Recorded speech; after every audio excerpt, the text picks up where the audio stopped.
Hello everyone, Ryan here. Dear Ijeawele, or A Feminist Manifesto and 15 Suggestions by Chimamanda Ngozi Adichie. My apologies if I mispronounced all of that. I listened to the audiobook of this, and what it is the author, she received a letter from a friend of hers who asked her for suggestions on how she could go about raising her daughter as a feminist, or at least how she could go about raising her to want to aspire to certain feminist ideals. And so the author wrote back to her friend, and then later on she realized that she could turn it into a book. And of course then she ended up, I guess, expanding on some of the things, some of the answers, or rather suggestions, that she gave her friend. And I think this might actually be the first time I've read or listened to an audiobook like this. I'd actually been wanting to read some kind of feminist work for a while, only because, I mean, it's a topic that is always, for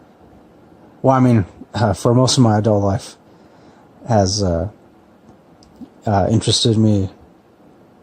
I've always found it that, because I'm all for equal rights and all of that, definitely.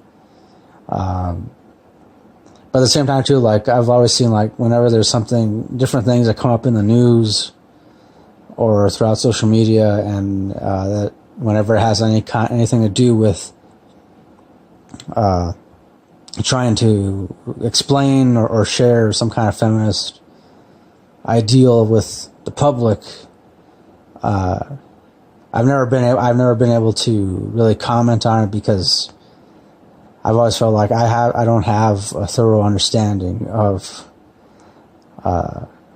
feminist ideals. I guess I could say I have like a kind of a superficial understanding of what it means to be a feminist, or to be considered a feminist. And so therefore, decided to listen to this. It's actually pretty short. I'm pretty sure the physical book is also pretty short, but the audiobook is like barely an hour long or something. But I found myself really agreeing with pretty much just about everything. I think I found myself agreeing with pretty much, like, I want to say, like, 95% of what the author wrote about. And yeah, for the most part, I don't want to get too into detail, because I do feel like this is something that a lot of people should read or listen to. But one thing I did find interesting was the fact that the author mentions that she essentially believes that, the whole thing about how when little girls are essentially raised to care more about certain things than little boys. And she's able to thoroughly explain how she believes this is that we should consider, that more people should consider this an archaic practice, or a very old-fashioned way to raise children, because what ultimately ends up happening is then you end up having, say, something like how little girls are brought up to care more about marriage than little boys, and which is very true, I feel. Granted, I know it could be that there are some little boys out there who just might end up caring just as much about marriage or as little girls. But I mean, the author she doesn't really mention that. It's more like she just mentions the fact that, I guess, according to, the generation she's a part of and previous generations, in fact, I would say, like, I even include myself in that generation, because I know, like, I wasn't brought up to care about marriage. And, not that I don't believe, I mean, I personally do believe if two people want to marry each other, or however many people want to marry each other at one time, I feel like they should. I mean, I've always believed that people should be able to do whatever it is that truly makes them happy, as long as they're not harming anybody, physically harming someone. And, it's just me personally, I don't feel like marriage is for everyone. And that's something that the author also kind of points out too. But more importantly, she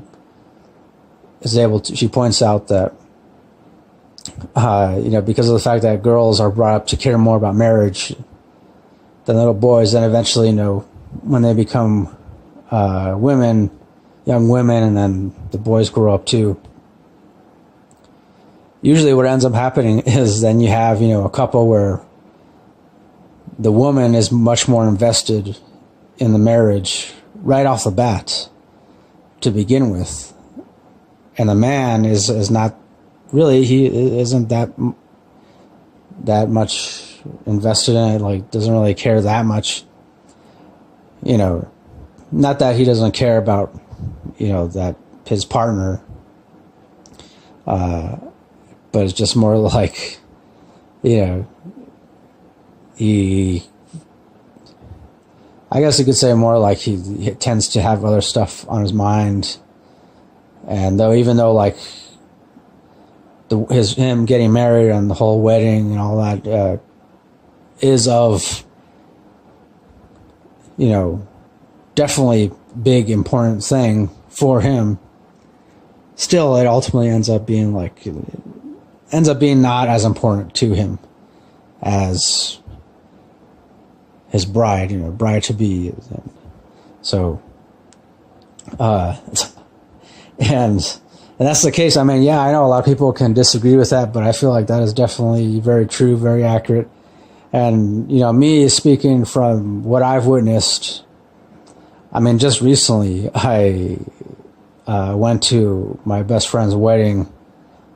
It was his second wedding, second marriage. And, yeah, it was a good time. Everybody had a great time, and just, it was cool to see. I got to see some friends of mine from high school that I hadn't seen in quite a while. We got to hang out and talk and all that, and it was a good time. But yeah, I guess at the same time too, I was kind of like thinking in the back of my mind that, about the fact that, yeah, and I guess it was also because I had just finished listening to this audiobook, and so, I mean, I was thinking in the back of my mind that, yeah, it really is true that, girls are brought up to care a lot more about marriage and getting married. And then ultimately it's like, then they're made to feel like, when they reach a certain age, and they're ultimately made to feel like if they're not married by a certain age, that's, that they should be shunned by society, or that, they're considered to be useless or something, or, which isn't the case. I mean, I guess, that would apply maybe possibly to, would no doubt apply more to like certain cultures than others. But it's still, I believe it can still apply. It still applies to pretty much any culture. And yeah, I consider it to be a true, but also, an unfortunate unfortunate fact. And yeah, I don't know. I guess it's one of many other things that the author that she pointed out, and also the fact about how, you know,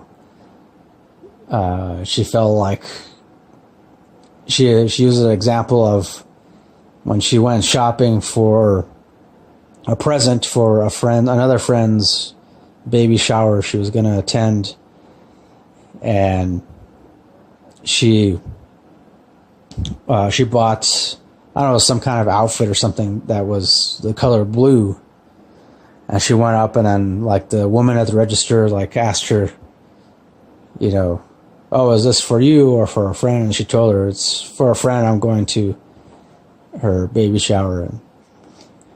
And then the woman at the cash register assumed that her friend was having a boy, and she said, oh, this will look, you know, really nice on her.